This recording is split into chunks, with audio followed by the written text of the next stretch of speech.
So welcome to this afternoon lecture. I'm going to talk about cellular automata and their application to the simulation and modeling of quantum field theory. So this is a kind of lecture which is, in a sense, more futuristic than the ones on quantum of possible with present-day technologies simulations of quantum field theory. This is an idea. I will not talk about specific algorithms for the simulation. I will discuss about the idea of using this different computational model of quantum computer, which is the quantum cellular automaton. It's an alternative to the quantum circuit model, and it's proved to be a model equivalent to the quantum circuit one. So you can program quantum cellular automata to simulate any quantum algorithm for running on a standard quantum computer. And the difference between quantum cellular automata and standard quantum computers is that they have some properties which are locality and homogeneity that make them resemble the structure of space-time. So there are kind of isotopological pictures of space-time. So the summary of the things I'm gonna say, no function, doesn't work.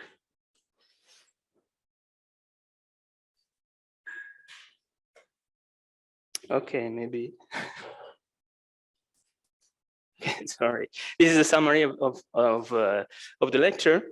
I will start introducing quantum cellular automata, and I will spend some time on this. I will try to be as clear as possible on the definition of these objects from a theoretical point of view. I will then briefly discuss fermionic cellular automata. You already know from previous lectures that if you want to simulate fermionic systems, it's not trivial to extend standard quantum computers, and the same is true for standard quantum cellular automata. You need to devise a slightly different kind of cellular automaton. It's a very strict relative of the quantum one, but with some slight difference.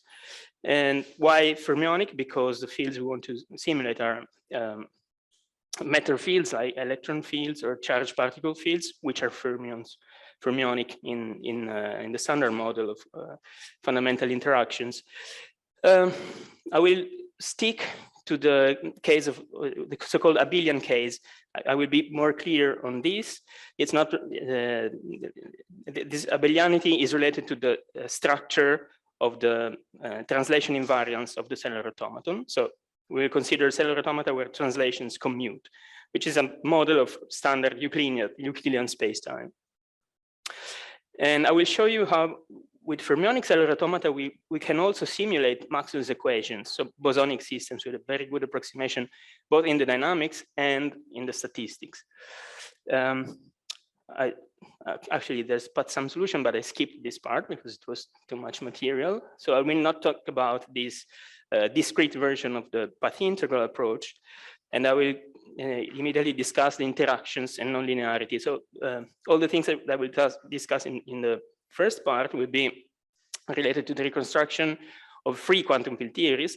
Then if you want to have interactions, like interaction between the Dirac field and the electromagnetic field, what you need is to go beyond a linear model. This makes the model of fermionic cellular automata at hand much more difficult to analyze. And then I will discuss briefly some techniques for a perturbative approach. So these techniques draw on standard perturbation theory for quantum fields, but are slightly different and are adapted to a different scenario. And you will see what I mean in a moment. So what is the cellular automaton in the first place? The first cellular automata were introduced by von Neumann in the 50s, and these are classical computers that can be thought of as arrays of cells which can contain classical variables. Typically, you can think of bits. Every cell contains a bit. And a cellular automaton is this grid of bits along with some rule to update the content of a cell at each step of the computation. So the rule is local, which means that, for example, if you have a cellular automaton like this, you define a function of these 9 cells, and this function will allow you to calculate the content of the central cell at the next step. So the cellular automaton is a huge function working on the whole array of cells, but it can be decomposed into the local action of the same function at every neighborhood. So here you have, for the sake of completeness, a complete definition of a classical cellular automaton. But what I want to discuss immediately is how to generalize this concept in the quantum world. Interestingly, what Feynman discussed in his seminal paper in 1982 was basically a non-rigorous version of a quantum cellular automaton. So the first quantum computer ever, probably, was a quantum cellular automaton. It was not well formalized, and the idea of Feynman was actually that of a universal quantum simulator. So something which was made exactly for the purpose I'm discussing here, simulating physical systems. But how do you generalize the idea of a classical cellular automaton? There's a problem, because the point is, what is a local update rule? As I told you, for example, take this one-dimensional cellular automaton. You have the content of the cells at one step of the computation. Let's label it T. And then we want to calculate the content of the red cell at the step T+1. So what we have to do is to calculate the function of these three blue cells and get the value of the red cell. So now, take a different cell, like the orange one there. Its neighborhood is made by the green cells, but as you see, it overlaps with the blue cells. So you have the yellow cell that contributes both to the content of the red and of the orange cell. And this is a problem because of the no-cloning theorem. So classically, you can think of copying the content of the three blue cells and the content of the three green cells, and use one copy to calculate the red cell and the other copy to calculate the orange one. If you try to do that quantumly, of course, once you evaluated the quantum function, which is a unitary evolution involving the three blue cells, you altered the content of the yellow one, and so it's not there anymore to calculate the orange one. So this problem comes from the no-cloning theorem, and ultimately you can track it back to non-commutativity of local operations on a quantum systems. So the heart of the problem is that we are trying to generalize the definition of a cellular automaton based on its action on the states of the array of cells. Fortunately, in quantum theory, we have an alternate approach that is essentially related to the Heisenberg picture of an evolution. And I will show you why this is better suited to define a local action of a cellular automaton. So let's start from the finite dimensional case, a finite case. So let's take a finite array of cells. Typically, cellular automata are chosen to be translational invariant. So it might be a good thing to wrap it around in all directions and make a torus out of this thing. But for the moment, let's discuss in this way. And each cell is a quantum system, which means associated with a Hilbert space. Cellular automaton will be a unitary evolution over the huge Hilbert space of this thing, which is a tensor product of the Hilbert space of local systems. And as I told you, we can equally think of this as an evolution on this kind of object in order to preserve the translational invariance. But the point is, what are the measurements that we can do locally on this system? So suppose you want to observe the content of one cell, then what you do is take the state of this huge system and do a measurement there on the cell, which is a P of M, which acts non-trivially on the local Hilbert space of the cell and is tensorized with the identity on every other system around. Take the trace of this thing with the state rho. So what matters here, the local quantities you can measure on this kind of system, exactly as in quantum field theory, are local observables. And this helps us because we can associate local observables with an algebra, which is the algebra of operators exactly of this form, acting as the identity everywhere else and non-trivially only on one of the subsystems. So a tensor product, a very simple tensor product. Then you can generalize the thing to local observables on regions. And this kind of operators, so operators that describe the measurement P of M something like that are just a linear combination of tensor products of elements of the cells composing the region. So you can take local observables at any of the sites, make a tensor product, and then a linear combination of these tensor products will give you the most general possible observable on the region. Okay. So now, as I anticipated, we want to try to define the local action of the cellular automaton using the Heisenberg picture rather than the Schrödinger one. So if you calculate the probabilities, if you calculate the probability for observing some value of a quantity that I called A located at cell X, after one step of the evolution, then you have to take this trace, and then you can use the invariance of the trace and the permutations, bring the evolution back on the system, and evolve on the observable, evolve the observable a la Heisenberg, and take the trace with the initial state of the system. And this allows us to define a local action because the local algebra is very well defined. It's the algebra of operators that act non-trivially only on one cell. And then let's start thinking about the systems of the cellular automaton rather as local algebras rather than the supporting Hilbert spaces. This will be good when we go to the infinite case. And the cellular automaton will still be a unitary evolution of this full grid of systems, such that if you take the Heisenberg version of one local cell, let's say the algebra of the red cell here, then its Heisenberg picture would be some algebra which is supported only on finitely many surrounding cells, like the blue neighborhood that I wrote here. Okay, so take any operator in the red cell, evolve it a la Heisenberg, and you will get an operator acting on the neighborhood. No more than that.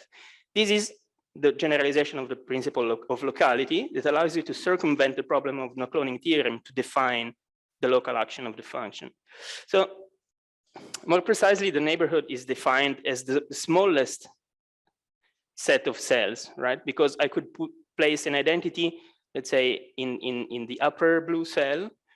Any operator will be equal to something acting on this neighborhood, but always you have the identity on the upper cell, which means that this is not the smallest set of cells supporting the representation of the algebra evolved backward with a Heisenberg picture. So you get rid of, for example, of the upper cell and keep only the remaining 3 blue cells in the neighborhood.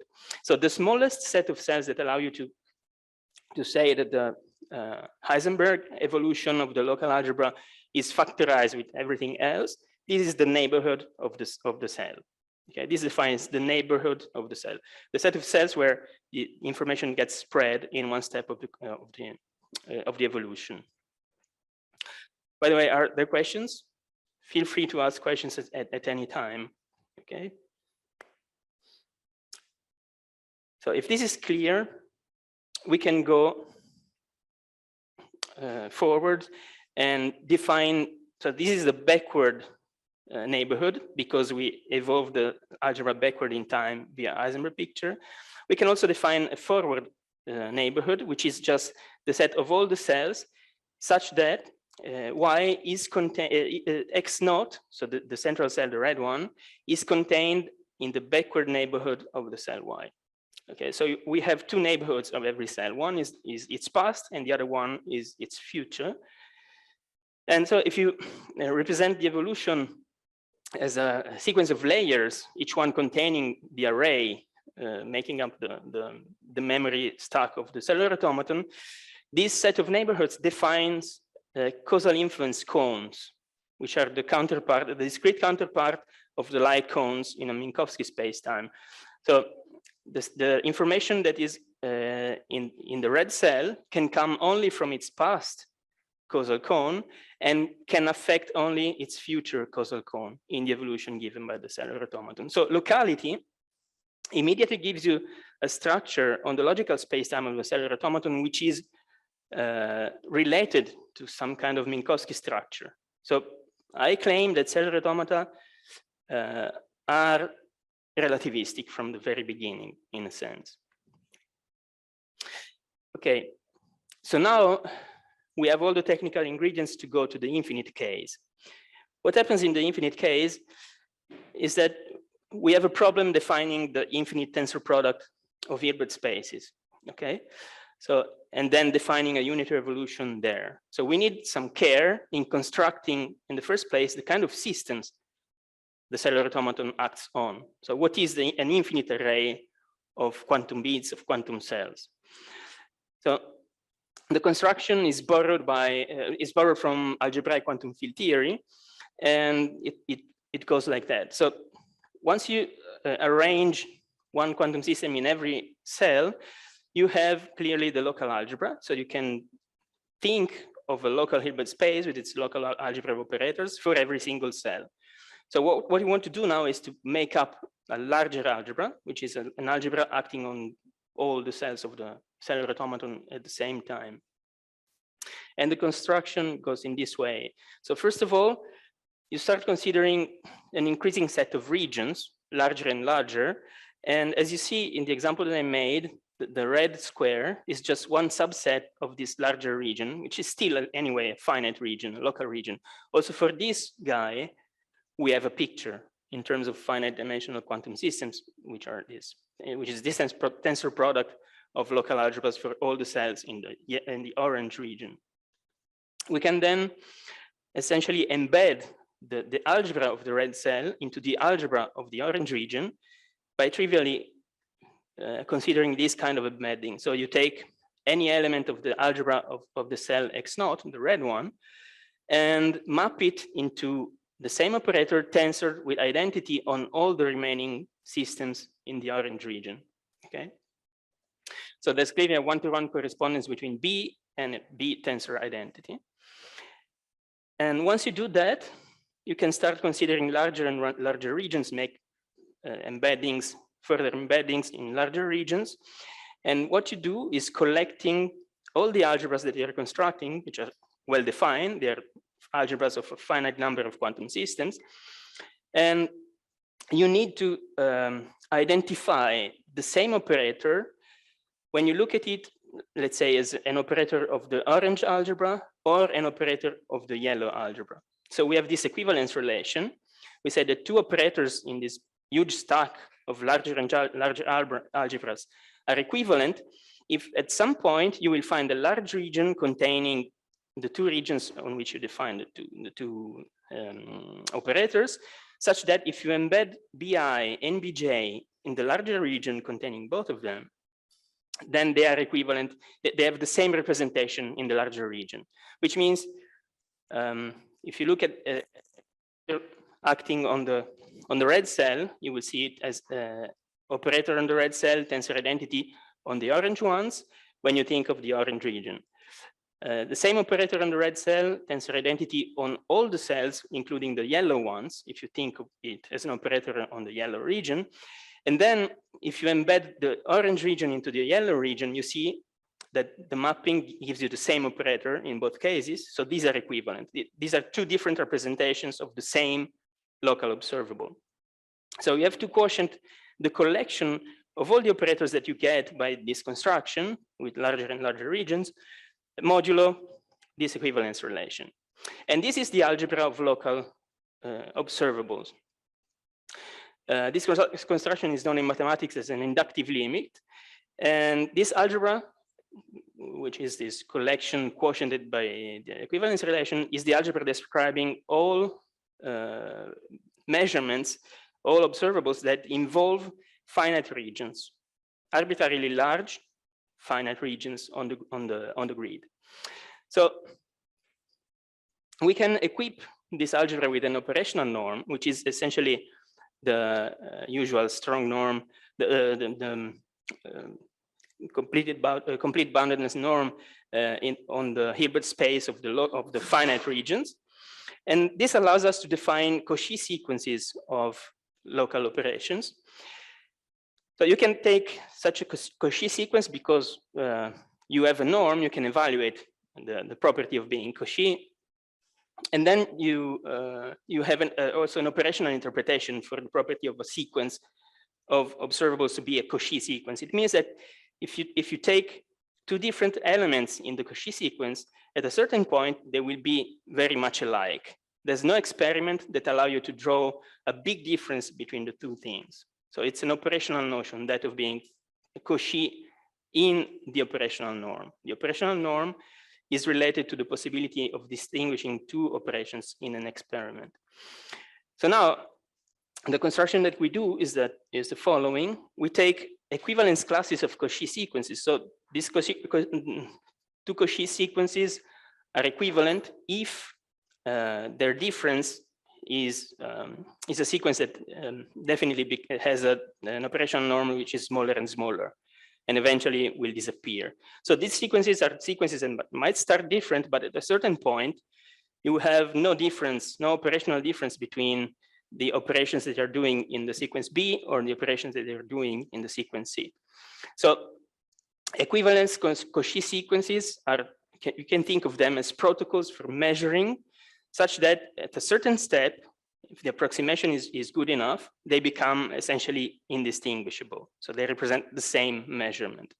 So if you quotient the space of Cauchy sequences by this equivalence relation, you are essentially closing the space of local operations in this very same way in which you close the set of rational numbers and you get the real numbers. So the algebra that you get is not now the inductive limit of the local algebra, but it's a topological limit, and it's called the quasi-local algebra. So the quasi-local algebra contains measurements that are spread all over the lattice, but they can be arbitrarily well approximated by local observations. Okay, so this is the operational meaning of the quasi-local algebra. This is the thing with which we will work, and in terms of which we'll define the local rule for a quantum cellular automaton on an infinite grid. So now let's go to the case of an array, which is essentially z to the power d. Here in my examples, of course, I'm using z to the power 2 because they're easy to draw, but you can think of a higher dimensional case. And so the quantum cellular automaton on an array of this kind, an infinite array, is just a homomorphism of the quasi-local algebra. So it's a map that maps the algebra into itself, and it must do it locally. So it must satisfy locality. So for every cell, you can find a finite neighborhood such that the image of the local algebra under the action of your cellular automaton is contained in a neighborhood, in a small finite neighborhood. As a consequence of this requirement, the local algebra, the algebra of local measurements, is preserved by the cellular automaton. So if you do a local measurement and you track back in time what you're measuring at previous steps, you're measuring something on a finite region anyway. So the picture is something like that. So again, you have one cell, and in one step of the application of a cellular automaton, you can reach only finitely many neighbors. Plus, you have translational invariance. Typically, quantum cellular automata are defined as translationally invariant evolutions. What does it mean? By translation invariance, I just mean that the application of a translation on the grid followed by the action of the cellular automaton must give you the same result as the action of the cellular automaton followed by the translation. And the translation is very intuitively defined in this way. It's this kind of mapping on the quasi-local algebra, such that if you work on a local operation, on a local operator, by a translation of a quantity z, what you get is the same operator, but now located in a different cell, which is a translate by z with respect to the previous one. So translational invariance means that if you start at a given cell, translate and evolve, which is what you're doing here, you will get the same operator that you would have got if you just evolved in the first place and then translated the result. Okay, so this is a property which is not always used in the treatment of quantum cellular automata, but it's a very important one, at least for the simulation of quantum field theories, because the dynamics of quantum fields is, of course, translational invariant. So what we know now is that if you have a quantum cellular automaton, then there's a local rule. this induces a local rule, which is the mapping of the local algebra into its neighborhood. So this local rule is interesting because you can define the full cellular automaton in terms of the local rule. And the reason is translation invariance. So suppose that you want to, you know how the local rule acts at a given cell 0, okay? We know the local rule at cell 0. Now we want to evaluate the evolution of an operator which is located at X. So the first thing you do is to translate back Bx to the 0 position, evolve by your local rule, and then translate back to position X. Thanks to commutation of the evolution with translations, of course, this will be equal to the evolution of B of X, which means that the local rule is the same around every cell. So you see, this generalizes the notion of a classical cellular automaton where you have a function of the neighborhood and the function is the same for every cell. Here we have a local rule which is the same for every neighborhood, for every cell of your cellular automaton. Okay. So this is well defined. As you might have noticed, now I defined the action on local operators, but first I discussed about the quasi-local algebra. I was saying that the cellular automaton is an homomorphism of the quasi-local algebra. So how is it sufficient to have the local rule to define the action on the full quasi-local algebra? That's because once you know the local action, then you can easily evaluate the action on every finite region. And that's because operators in a finite region are just linear combinations of tensor products of local operators in the cells. So you can easily evaluate the evolution of the tensor product by applying the local rule to every factor, and then take the linear combination because it's the cellular automaton is algebra homomorphism. This means that it's linear. If you have a linear combination, the evolution of the linear combination is the linear combination of the evolutions. So and the fact that you have a homomorphism of the quasi-local algebra means that the cellular automaton is bounded with respect to the operational norm, and this thing makes it such that once you know the evolution of local operators, you also can calculate the evolution of the limits of Cauchy sequences, because the local action preserves the norms. So everything is well defined in terms of the local rule. And now what I want to show you is that you can go also the other way around. So if you have a quantum cellular automaton, you can calculate a local rule. If you know the local rule, you can calculate the evolution. But on the other hand, every time you have a local rule that satisfies minimal constraints, this defines a quantum cellular automaton. And what are the minimal constraints?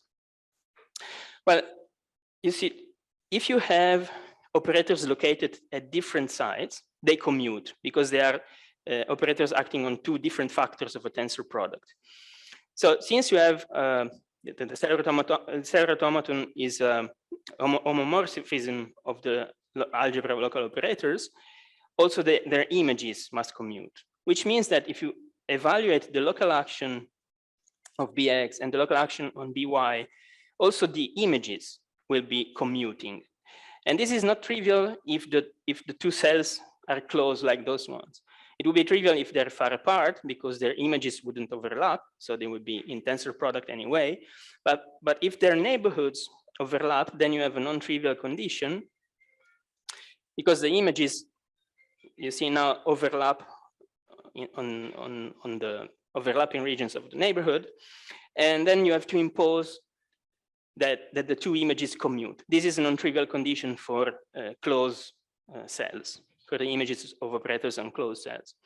But the interesting thing is that once you impose this condition, this is sufficient to build a quantum cellular automaton. So if you find a local rule such that for every pair of cells X and Y, the images of operators at X and operators at Y commute, then this local rule is good to define a quantum cellular automaton.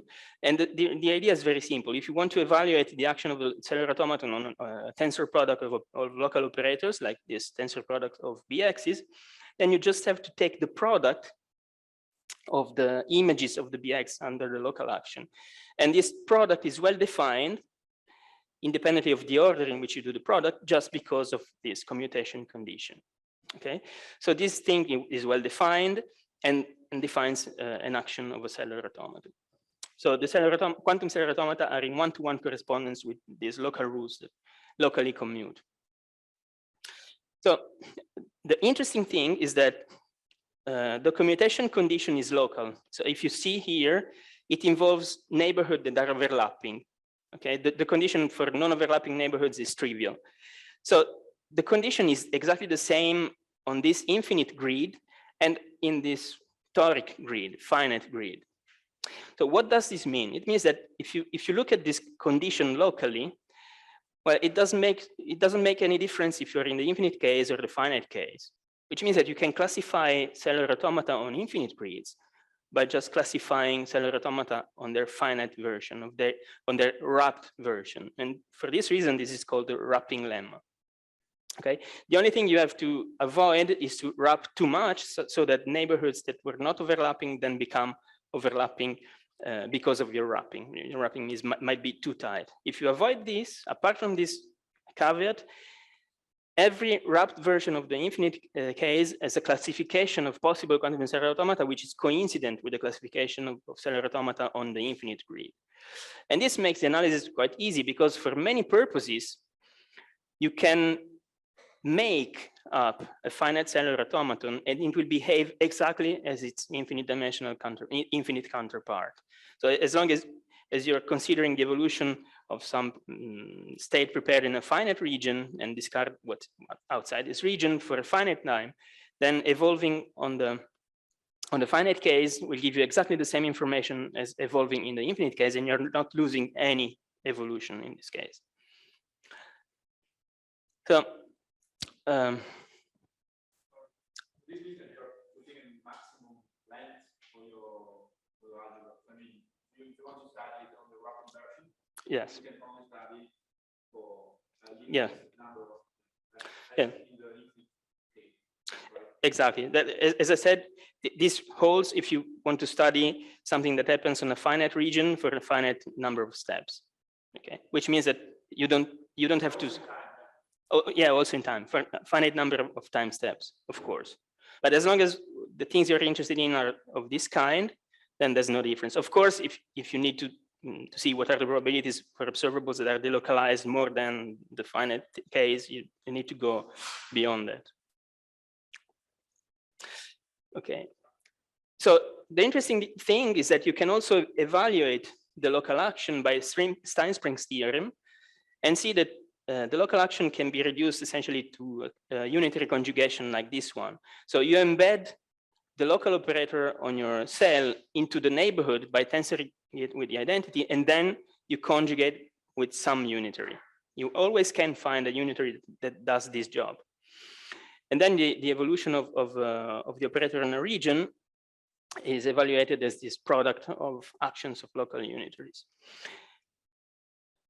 So also in the infinite case, you can reduce the evolution to this calculation, at least as long as you're considering operators on finite regions. Okay. And one can prove that in the end of the day, every infinite dimensional quantum cellular automaton is in any case a unitary evolution that conjugates the local algebra in this way. So quantum cellular automata defined in this way are unitary evolutions on this infinite dimensional Hilbert space, which is not well defined by the moment. What we know is what is the quasi-local algebra, and that the states for this algebra, so the states that your cellular automaton can evolve, are just the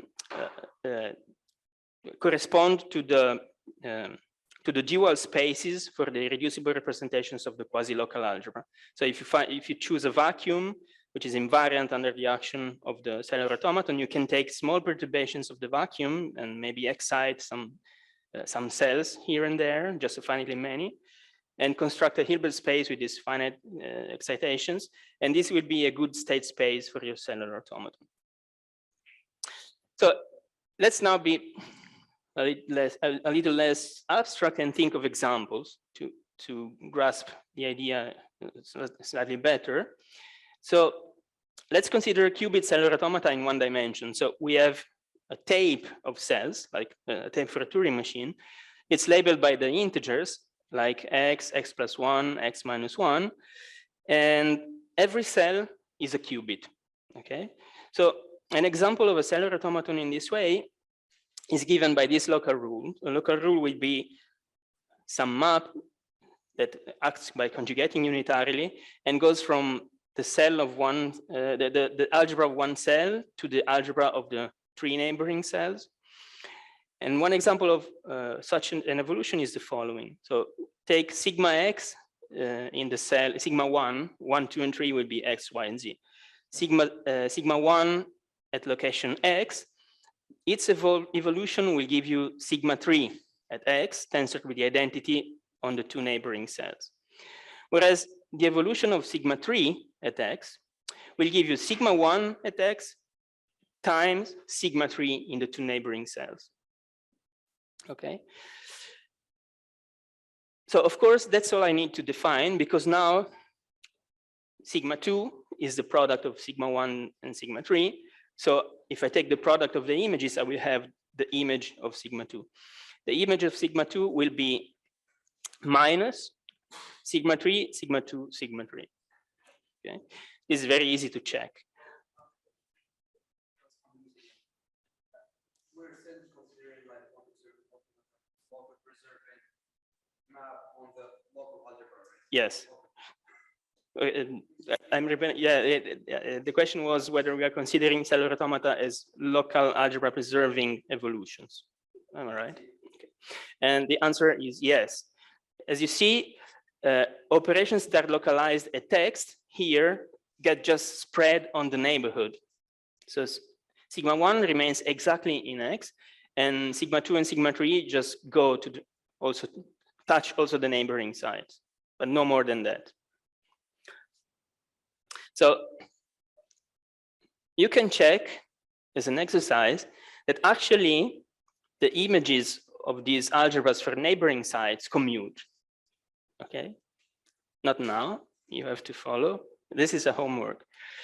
And another problem, which is tougher, I would say, if you want to try it, is to find what is the unitary, such that if you conjugate these operators in this way, then you get exactly these images. So what is the unitary representing the local function here?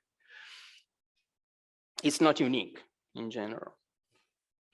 So now, one thing that is very important for the construction of a cellular automaton is this thing which is called Margulis decomposition. What is a Margulis decomposition? Well, it's very simple. Take a cellular automaton, let's say on Z, for the sake of simplicity. We'll say that it admits a Margulis decomposition if it corresponds to a finite depth quantum circuit. I told you the cellular automaton is a unitary evolution on the big thing, on the infinite line, but it can be decomposed. If it has a Margulis decomposition, it can be decomposed as subsequent layers of local unitaries. Okay.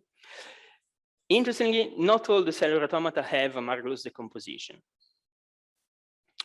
And by the way, in the one-dimensional case, those that don't have a Margulis decompositions are the shifts. So those kind of cellular automata that essentially take the algebra at one side and shift it in one direction.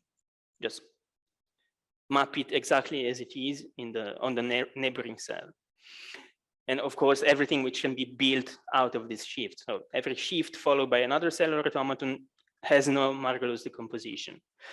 So as you see, if you use the wrapping lemma plus Margulis decomposition for the cellular automata that have quantum decompositions, you can reduce the quantum cellular automaton to a finite depth quantum circuit. Okay.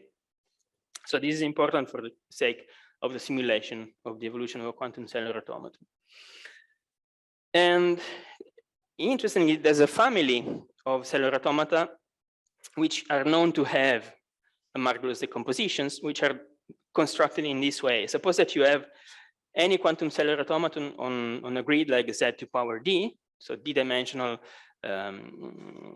lattice of discrete with integer coordinates in R to power D, and you take any finite dimensional Hilbert space as the space of local states of a cell. Then if you consider this cellular automaton, so two layers of the same geometry, on one layer acts V, on the second layer acts its inverse. So two copies of the infinite space labeled by a color, a number 0, 1. On all the cells which have color red, you have V. On the cells that are colored blue, acts V minus 1.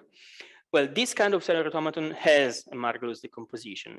And the reason is this very clever construction that you can find in this reference, which is the following. So you take the tensor product of two unitaries, V to the minus 1. And then using the properties of the swap operators, you can see that you can write it in this other way. So V tensor identity, so this V acts on, let's say, the blue layer. Now V to the minus 1 acts also on the blue layer. And you have the swap operator that moves it in the right place. So since the swap of the two layers is a tensor product of local swaps, this can be understood in this way. Suppose you want to swap the upper layer with the lower layer, you can swap corresponding cells one by one. Okay, so you can act with local swaps independently, and in the end of the day, what you will achieve is that you swapped the two layers completely. So the swap is a tensor product of local swaps. Then you can decompose this swap operator in this way, and as you see, this is the action of one cellular automaton, the cellular automaton V on the blue layer, tensor nothing on the down layer. But when you do this, the swap operator is mapped on the neighborhood of the cell X. So you have something which is delocalized on the neighborhood in the upper floor, and in the lower floor, everything remains localized in the same cell. So this means that when you transform a local swap in this way, what you get is an operator that acts on the neighborhood on the top and on the local cell on the bottom. But interestingly, since the local swaps commute, also these operators will commute because they are the image of the swaps under this unitary evolution, which means you can multiply them and obtain the action of the cellular automaton. Okay, so these are the marvelous gates, the ones that give you the composition of the big thing. You just have to stack them in different layers because they overlap. So you first perform a tiling where they don't overlap. Then if you cover the tiling with these local operators that you obtain in this way, you have you missed some of the local cells. Then you have a second layer to catch up with the missing cells, and maybe a third layer, and you go on, but for a finite number of times. Okay. So you have if the cellular automaton has this form, you have a marvelous decomposition. Okay, that's enough for the general theory about cellular automata. Of course, there are many more things to say, but I don't want to use all the time on cellular automata. I would like to also to discuss some of their applications to the simulation of quantum field theories. So now I will make a confession. I'm a theoretician, so my projects are more on this side. I work on the foundations. The idea is to produce models for the field theories, which are based on quantum cellular automata, rather than simulators for practical purposes. But of course, this line of research provides you a lot of tools that can be used also on this side. So if you have a model, so the idea would be that quantum field theory might have a microscopic model, which is a quantum cellular automaton. And if you look at it from a very large scale, what you see is an effective field theory, which is like a quantum field theory on a continuum space-time. But on the other hand, if this succeeds, this means also that you have a good approximation for quantum field theory on continuous space-time, which is given by the quantum cellular automaton. So it can be used as a simulator of the continuous quantum field theory. The kinds of problems we have on the two sides are slightly different.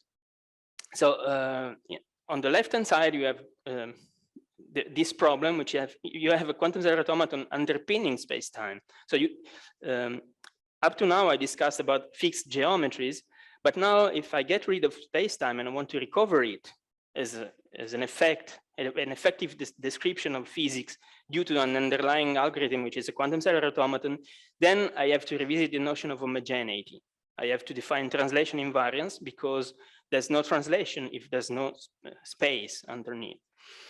And you have to revisit also the geometry of the cell array. So up to now, I told you, you have a geometry and then you have a neighborhood, which is intuitively expressed in terms of the geometry. Neighboring sites are in the logical neighborhood of the cellular automaton. If you get rid of the underlying geometry, then you don't have a geometric notion of neighboring. You only have the evolution, the neighborhood according to the evolution. So the sites where the information gets spread in one step of the evolution.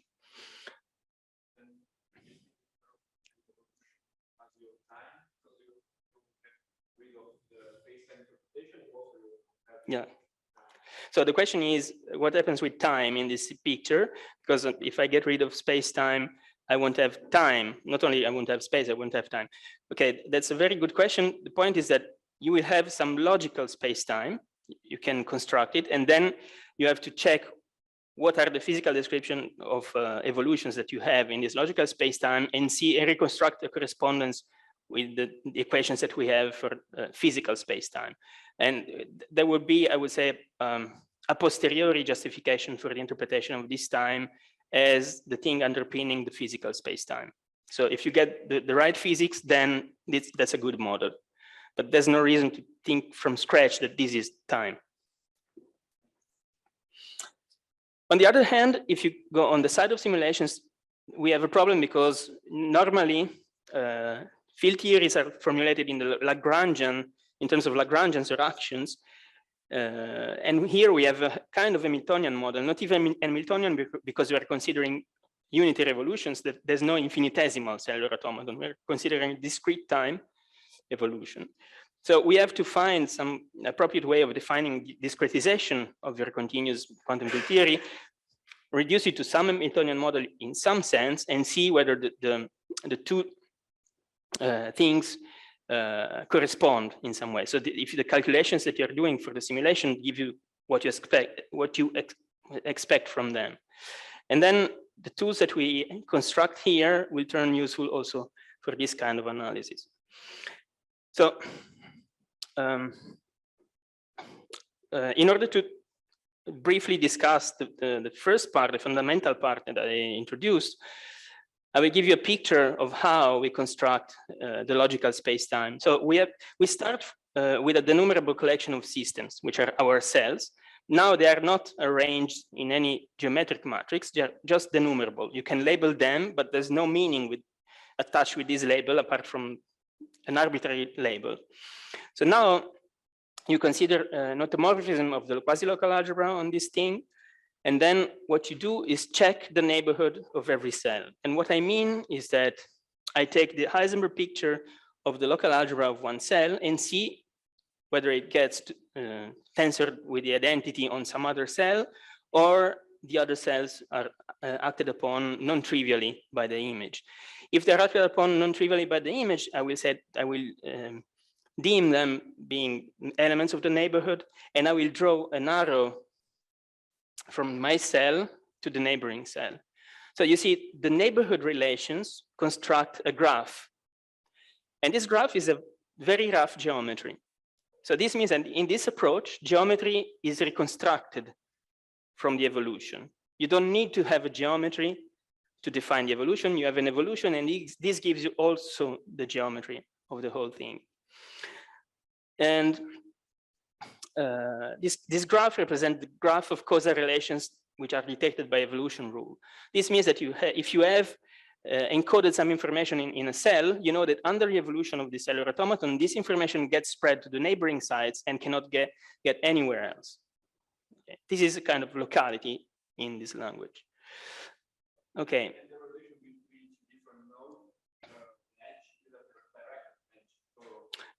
Yes.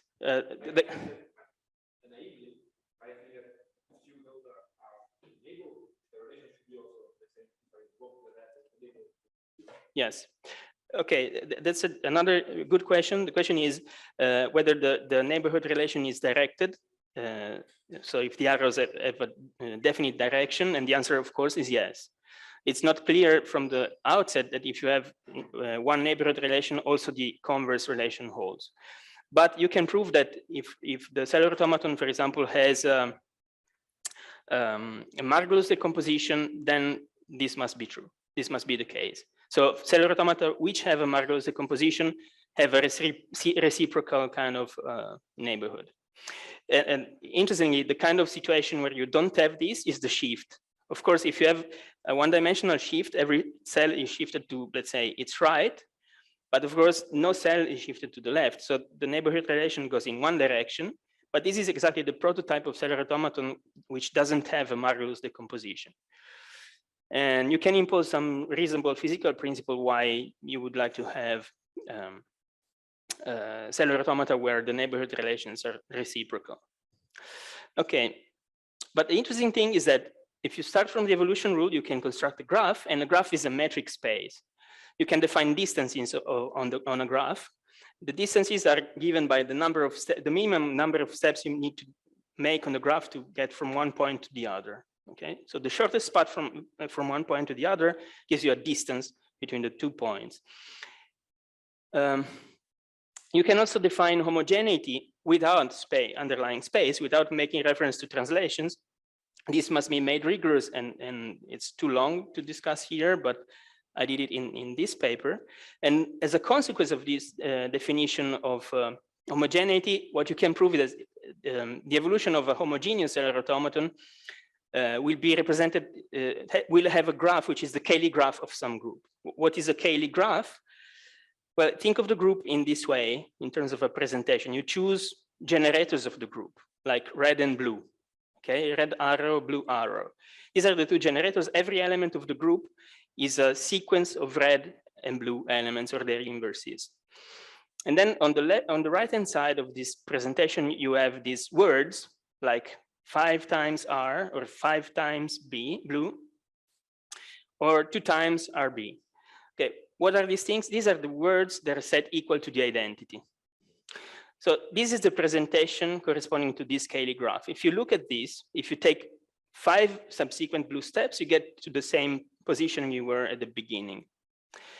If you take 5 red steps, again, you get to the same position where you were at the beginning. And if you take 1 red, 1 blue, 1 red, 1 blue, you get to the same position again. So this is a group with 2 generators and these relations, and you can construct all the words that correspond to different elements of the group by considering words and erasing every instance of 5 times blue, 5 times red, or red, blue 2 times. So this is a Cayley graph. Essentially, every node of the graph is an element of the group. And if you see a kind of arrow connecting them, like a red arrow, this means that the second element is the element G followed by an application of the red generator. For example, this is a Cayley graph of the dihedral group on 4 elements. And the group can be thought of as the group of translations on the graph itself. So you have, thanks to homogeneity, you can reconstruct, in a sense, translation invariance, and they become synonym. Okay. So the emergent space comes from this observation, which is some interesting theorem in this discipline, which is called geometric group theory. This is a discipline that tries to connect algebraic properties of group with geometric properties of groups. So you can, as I showed you, you can think of a group as a geometric thing, as a metric space. And interestingly, the informations that are encoded in its geometry are somehow connected to its algebra, its algebraic structure. So what is interesting is that you can define this relation between metric spaces, which is Quasi Isometry, which is this thing. So you say that 2 metric spaces are quasi isometric if you can map one into the other by not exactly preserving the distances, but if there's a mismatch, it must be a bounded mismatch. You must find some constants, A and B, such that the mismatch between distances is bounded in this way. Okay, so interestingly, this is an equivalence relation, and you can collect metric spaces into classes, equivalence classes. And all the Cayley graphs of the same group fall in the same class. So essentially, a group is connected with a class. And if the group has a finite presentation, you always find some smooth manifold in its class. So essentially, you can think of every time you have a graph like this one, you can think of embedding it in some smooth manifold, which is unique modulo this kind of quasi-isometric changes of the geometry. So now a brief jump to fermionic cellular automata.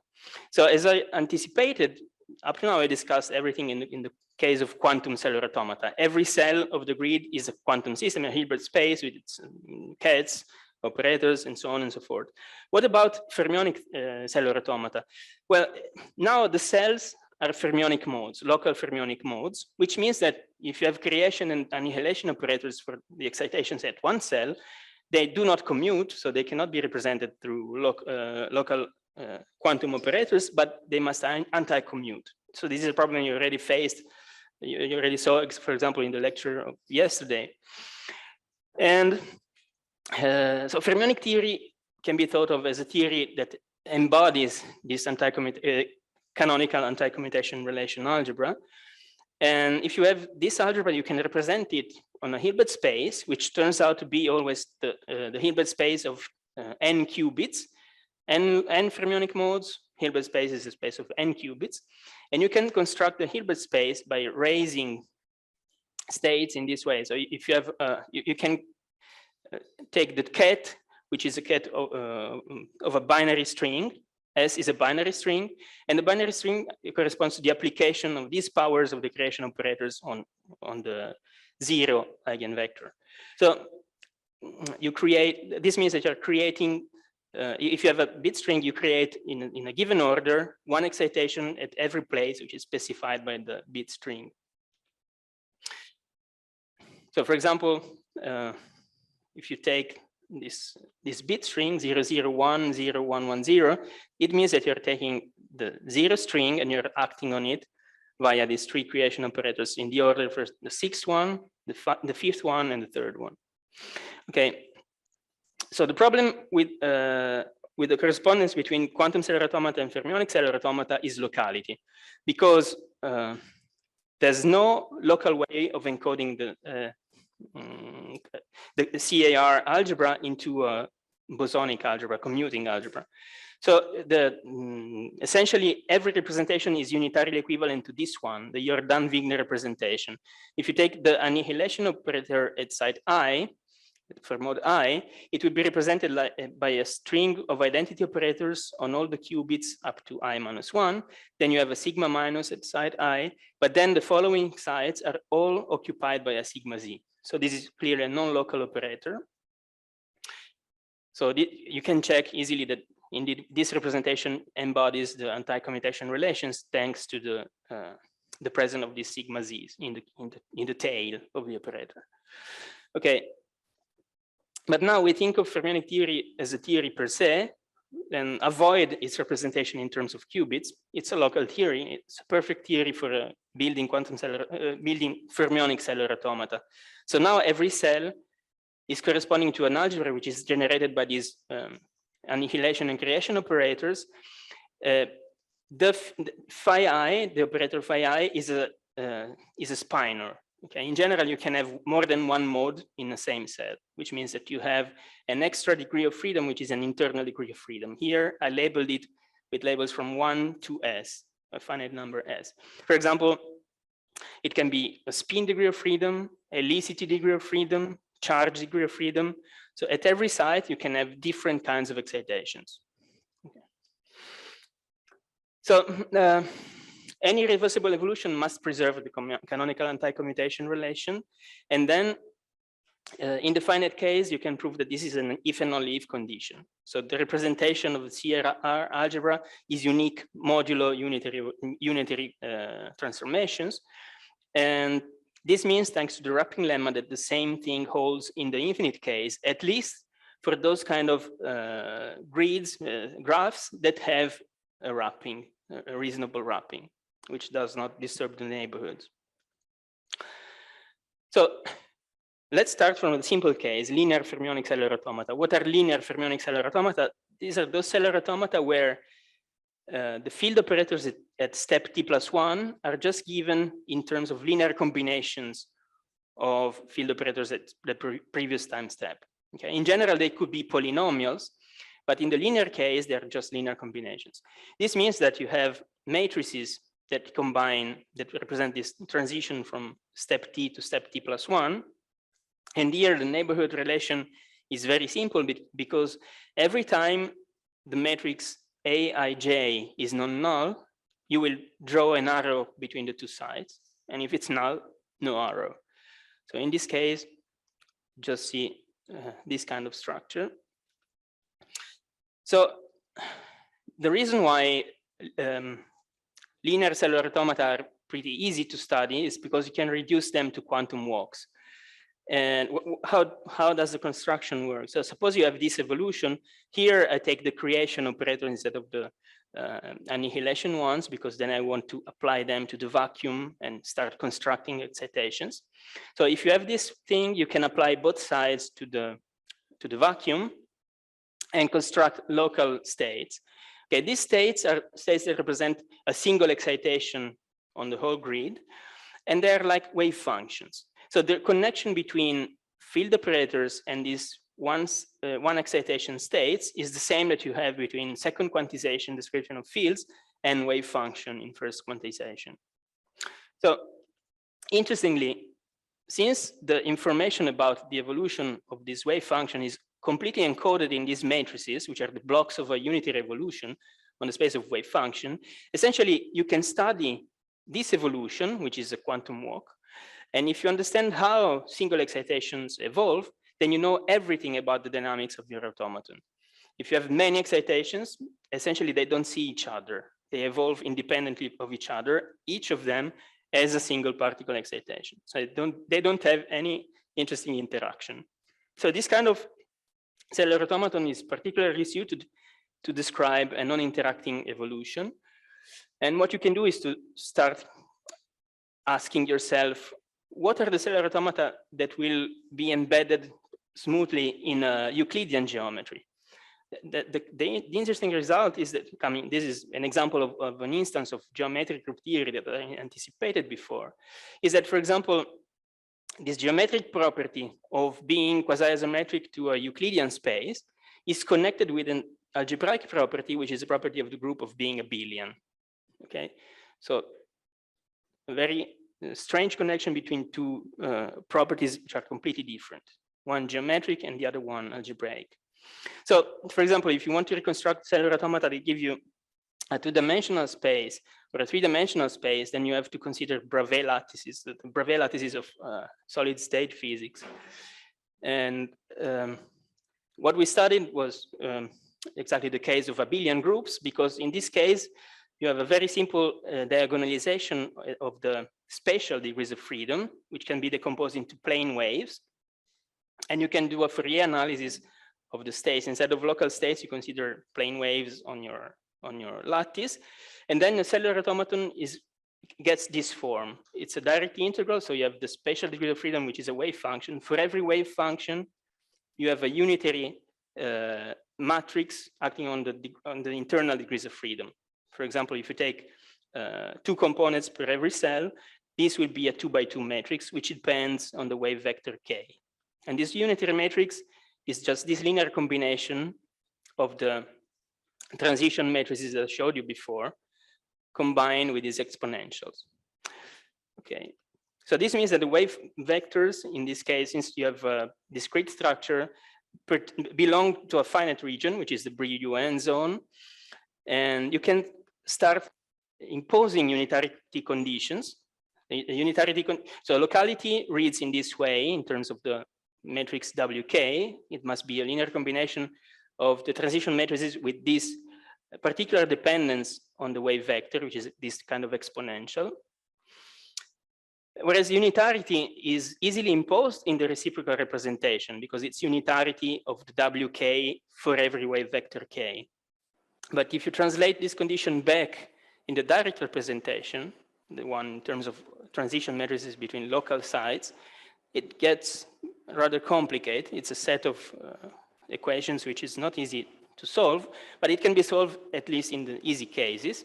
And what we did was to solve it with minimal complexity, which means we considered cells with 2 modes per side. Sorry, what was it?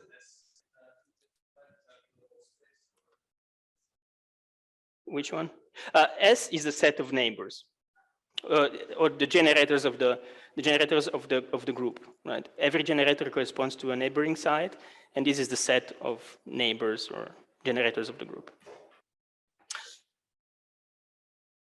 Okay, so if you take 2 modes per cell, you can solve the equations. Interestingly, the unitarity conditions exclude a lot of lattices. You remain only with this particular lattice, which is the body-centered cubic Bravais lattice. These are the 2 solutions. They are defined modulo this choice of sign in this exponential. And okay, the Brillouin zone for this kind of lattice has this strange shape, rather complicated shape.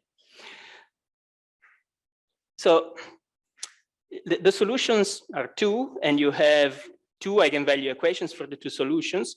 These give you the dispersion relations of the cellular automaton. So now we are starting to see dispersion relations, which are something that reminds us some field theory. You have dispersion relations for free fields. Here you have dispersion relations for linear cellular automata.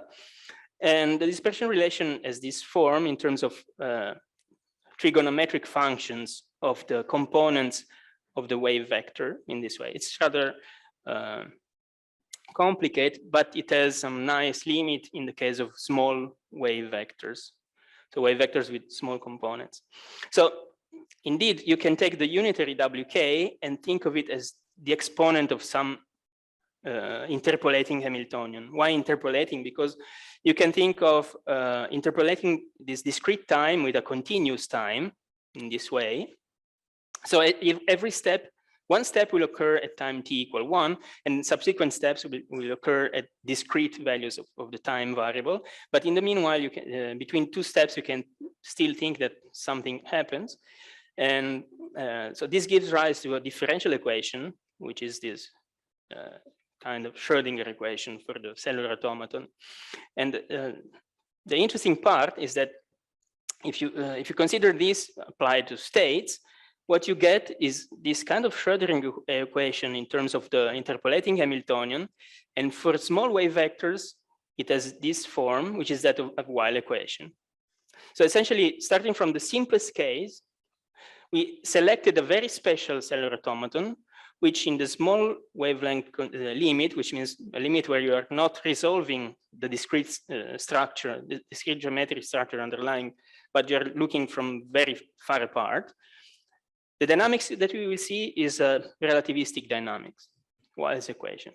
And we never imposed any Lorentz covariance anywhere. So this relativistic equation you get is only coming out of homogeneity and reversibility, essentially. So there are slight differences in the small wave vector regime, but if you enlarge the modulus of the wave vector, you start seeing odd things happening. Like if you look at the helicity and group velocity, they are given in terms of different vectors in far from the small wave vector regime. So you have 3 vectors. One is the direction of the wave vector k. Then you have the direction for the group velocity, which is not parallel to the wave vector, and one other direction, which is the projection of the helicity of your particle. They coincide, of course, in the small wave vector regime, where that is where you recover Weil's equation. So you can then combine Weil quantum cellular automata to get Dirac quantum cellular automata, and if you take 2 excitations of the Weil cellular automaton, you get a dynamics which is the dynamics of a Maxwell field. So I will go briefly through these 2 subjects because the timing is running.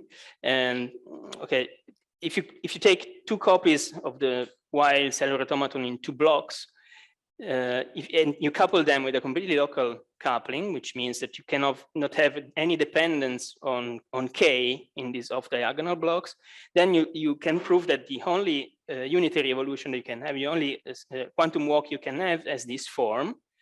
And in the small wave vector regime, this gives you Dirac equation. So this parameter M plays the role of the mass of your Dirac field. So the most interesting thing I would say is that you can reconstruct a Maxwell field from a fermionic field. So from the dynamical point of view, the thing is rather simple because you consider two while modes like this, and you stack both of them in the same side. So now we are moving to the case where you have 2 modes per side to the case where you have 4 modes per side. And every pair of modes evolves with a while cellular automaton. If you look at the evolution in terms of the Fourier representation, it's given in this way. So the operators corresponding to the plane waves evolve with the conjugate of the while cellular automaton, and the second one evolves with the while quantum cellular automaton itself. And now you construct these bilinear operators. So if you think of them, instead of annihilators, you consider the creators. These are operators that create 2 particles, one of type phi and one of type psi. So these very special linear combination you see here, you have the same wave vector in both parts of your spinor. And here, the presence of the Pauli sigma means that you're contracting the indices of the spinors with the matrix elements of the Pauli sigmas, where the sigma null is just the identity. Here you're constructing 4 operators for every value of the wave vector. And the interesting thing is that if you look at the evolution of these operators, it's easy to prove that the time-like part does not evolve. So these excitations where you prepare these correlated particles with sigma mu here equal to the identity, this is a separate field that does not evolve. Whereas the vector part evolves with this matrix, which is a representation of the while evolution on a 3-dimensional space. So this is just a rotation of the vector, which means that you have, for every value of k, one part which is parallel to this vector n of k, which does not evolve, because this is the axis of rotation. And then you have the 2 transverse parts that rotate. So the evolution of the two transverse parts can be represented geometrically in this way. And this is essentially Maxwell's equations. The problem is that these functions are fermionic. So you have the Pauli exclusion principle. You cannot excite many modes, many excitations in the same mode. You cannot have Bose-Einstein condensation, for example. So what you do is to do a slight modification of these functions. Instead of taking them exactly at the same value of k, you create some profile, which is peaked around one value of k. And by this trick, you can approximate the bosonic commutation relations with a very good approximation. So beyond experimental tests that are achievable with present day technology. So the idea is just to take, I'm now going rather briefly through this, to take, instead of exactly correlated fields, you get correlated fields with some aperture of the correlation in the wave vector. Okay, so this function must be peaked around Q. If it's a delta, then you get back to the situation before where you get exactly Maxwell's equation. Here you get some modification of Maxwell's equation which remains bounded. So the interesting thing is that the difference between this evolution and the rotation, which is the one that gives you Maxwell's equation, and this evolution is just something which is bounded independently of the time. So it remains bounded in time. It doesn't matter how many steps you're considering. So it can approximate with the same cellular automaton both a while field, a Maxwell field, and a Dirac field. The problem is that, okay, so this is the way in which you can construct the electric and magnetic field. So that these two equations are guaranteed because you're considering just the transverse components. The ones that are longitudinal don't evolve, so you get rid of them. You just discard them. These represent other excitations. And then the transverse parts satisfy Maxwell's equation with very good approximation. And you can also very well approximate the bosonic commutation relations. The only constraints you must satisfy is that these populations are not too big. So the point is that now we would like to see interactions between fields. So go beyond the linear regime. And going beyond the linear regime is difficult for many reasons.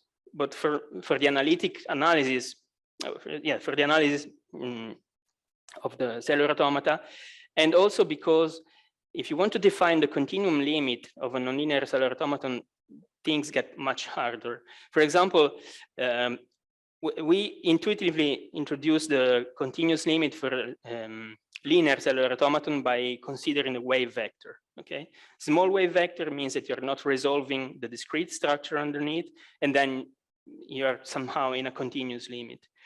That's a kind of cutoff on momenta. But suppose that the interaction doesn't preserve momentum, so you can have a scattering that brings you instantly from a state which is very well approximated in the continuous limit from a state which has no continuous limit counterpart. So you have to take care to define the continuous limit of this kind of theories, and you can face both the problems, so the analysis of the evolution and the definition of the continuous limit, by taking a discrete time counterpart of perturbation theory. And here comes the very last part of the lecture. I think I will use just a few minutes more. So this is a problem that has consequences both on the fundamental approach, as I introduced the things. It's useful for the introduction of interactions, but also if you think of the cellular automaton as a tool for quantum simulation, because it faces the problem of when is the Lee-Trotter approximation a reasonable one. So typically what you do is to consider a linear evolution like this one and add on top of it these yellow boxes which are nonlinear local evolutions, nonlinear local unitaries. So the introduction of nonlinearity is through these local interactions. So if you take many layers like this one and you consider some discrete time parameter tau, then it's known from the Lee-Trotter theorem that these many layers getting very many. So in the limit they're infinitely many, and you take the time parameter going to 0, what you get is give the unitary evolution corresponding to this Hamiltonian. So H null, which is the Hamiltonian of the free part, plus Hi, which is the interacting Hamiltonian, the one that generates these unitary yellow boxes. So in general, it's possible to do this, but the question is, what if you don't send the parameter tau to 0? So you consider just scattering through many layers of a quantum cellular automaton where the time step is fixed. So you don't take it to 0.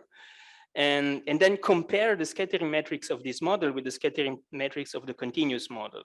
So you want to send tau to 0 just afterwards, after calculating the scattering matrix. Do you have a correspondence? So in a sense, the question can be asked in a framework which is reminiscent of scattering theory, of quantum field theory. There, what you have is situations where you consider some initial state, which is very similar to a free state. So it evolves with free evolution here. Free evolution in the asymptotics after an infinite amount of time, and just an intermediate situation where you have the interaction which is effective. This happens if for example, the interaction has a finite range, and so you can think of waves far from the interaction region as being free. You can make this more formal by by this working hypothesis. So you suppose that you have a state which in the far past resembles a free state. You see, its evolution in the far past is indistinguishable from the evolution of through the free evolution, and the same in the future. If this is the case, then there exist these operators which are called Muller operators, and they are defined through these limits. And you can do the same thing in the continuous time situation and in the discrete time situation by taking finite steps. So this n becomes an integer in this case. So you have the scattering matrix both for the continuous case and the discrete case.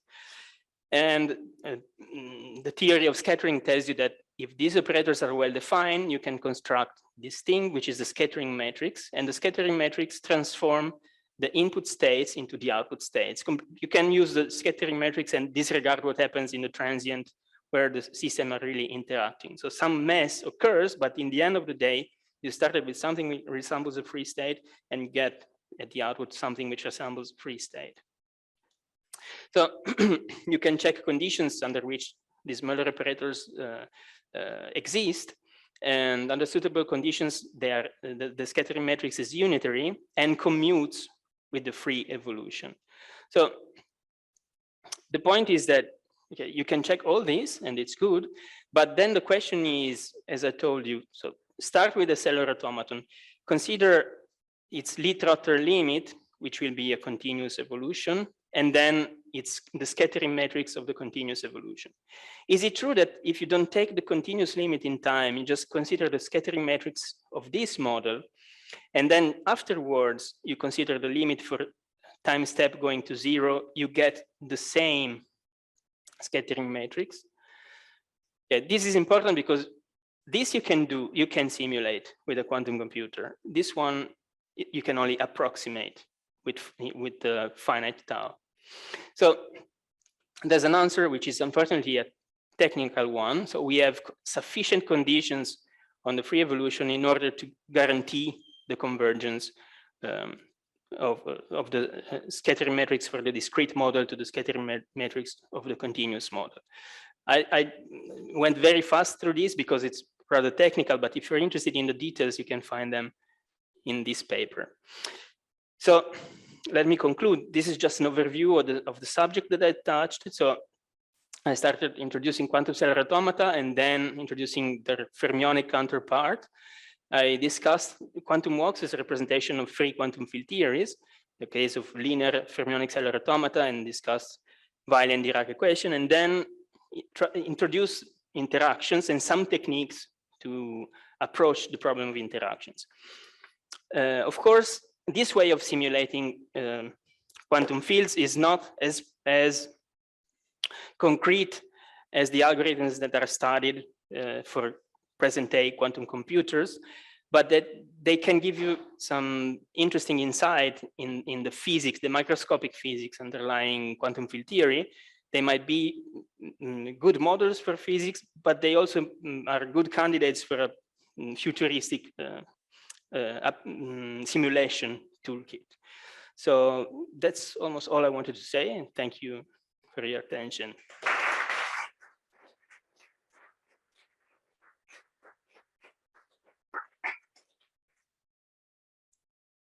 Okay, questions or comments?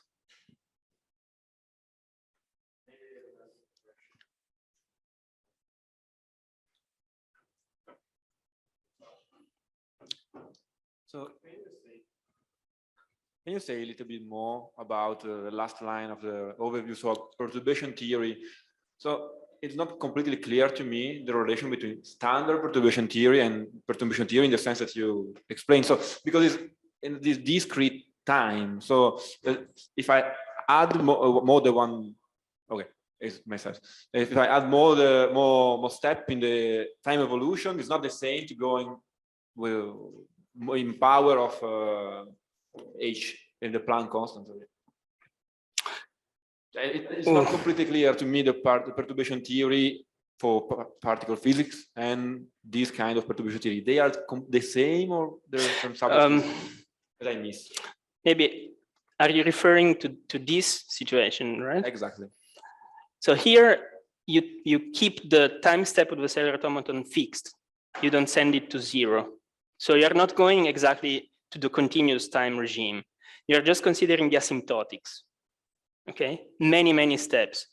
You take many steps. You take the scattering matrix for this model, but there's underlying this model. There's a discrete time scale, and in order to do okay, then the other way around, you first go to the continuous limit, take a Lee-Trotter, and then send t to the infinity case and go to the asymptotic of the continuous limit. So this is a scattering matrix for the continuous time model. Okay, so these are two different things. The question I was facing was when, instead of going all this way around, which is a mess, you can go this way, and then you know that the continuous time limit of this thing corresponds to the scattering matrix of the continuous time. Okay, so this is the question, and it's not always the case that you can go this way, which means that not every simulation of this kind of the interacting picture give you a scattering matrix which has something to do with the scattering matrix of the continuous time model. I don't know if this answer. Okay. Okay, maybe one thing that I want to say is that in this case, you don't have a Hamiltonian.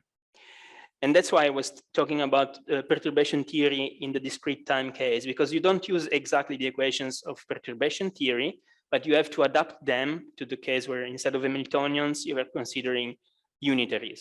So you have a unitary, which is, instead of a Hamiltonian, which is the sum of two Hamiltonians, you have a unitary, which is the product of two unitaries. Okay, so you know from Becker-Hauser theorem that this is not the same thing. So essentially you can reduce the question to when is it the case that you can take the Becker-Hauser in the simple direction, because the extra elements that come with the exponents disappear in the continuous time limit.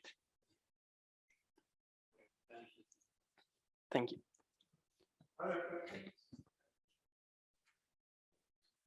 Yeah, I was curious about the classification of, I was curious if there was a relation between the, say, the classification of these QCAs that you get on slightly larger regions versus like iterated ones. Like, what are the new ones you get if you can, like, yeah, are there new QCAs you get if you consider each step acting on some larger region that you don't get as just iterated versions of smaller ones? It sounds like maybe it's some group theory classification. Okay. Like this. There's a beautiful paper by Hastings and Friedman about this question. So what they do is that they give a less naive definition of a quantum cellular automaton, not only as one evolution, but as a family of evolutions. This is a family, you can think of the family as being embedded in the same manifold, but with a different metric. So you can have, for example, think of a torus.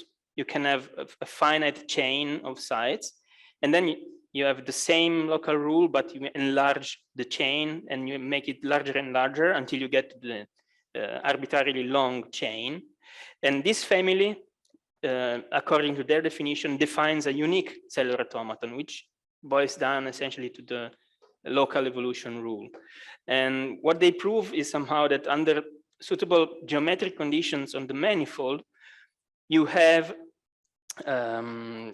the difference between two of those elements of the sequence is given in terms of a finite depth quantum circuit. You can connect them through a finite depth quantum circuit. So the problem is that if you take two steps of a finite cellular automaton, at some point the neighborhood becomes so large that it involves the full chain.